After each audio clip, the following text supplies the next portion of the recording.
Now, as a member of the first responder family, I can say definitively on behalf of our officers that there is absolutely nothing that a good cop hates more than a bad cop. And as the wife of a first responder, this issue could not be more personal to me. My husband serves our local community as a firefighter and a SWAT medic for our local sheriff's department. And next to me here today, you see one of his SWAT vests. This is the same vest that he wore for 14 hours while on a massive manhunt for a man who had just been released from prison who promptly raped and killed his girlfriend. It is the same vest that he wore while responding to a man who had barricaded himself with weapons, threatening to kill his own children. These are just some of the scenes that this vest and my husband has seen, like so many of our LEOs.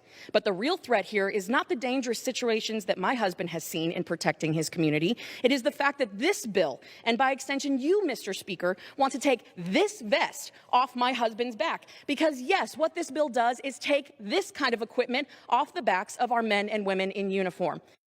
Congresswoman, very passionate words. I think they connect to a lot of people because you're living the reality, not something that's a numbers thing. The other thing you went on and said is you agree there needs to be some get rid of the bad cops. You think there should be some schooling on how to do your job properly if you are a police officer. So why is it that there's such an extreme reaction with something like 1280? You know, this bill is just an attempt to defund the police. And you saw it last night in my speech. Obviously, this is very personal to me. It's very personal to our LEOs, to the first responder family, and the spouses that worry all night long whether or not their spouse is going to make it back. This bill is just an attempt to cut and undermine our departments. They talk about chokeholds in the state of Florida. Chokeholds aren't employed. They have actually been banned.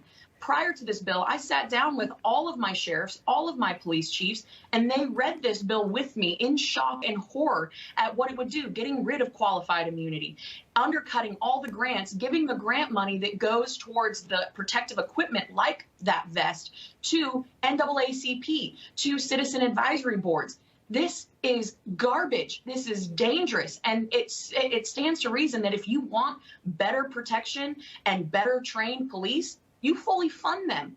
Yeah. What the thing and where we defund the police. And I was gavelled down before I had an opportunity to finish my speech. Yeah. I was 15 seconds away from finishing. And what I was challenged my colleagues to that were staring at me with daggers as I was delivering this speech was, have you done a ride-along?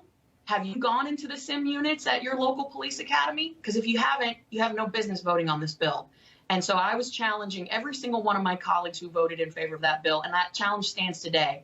Come on a ride along with me. Let's have a cup of coffee. Let's have this discussion, because this is the most important discussion right now. If we are willing to undermine the people in our communities that are fighting day and night to uphold law and order,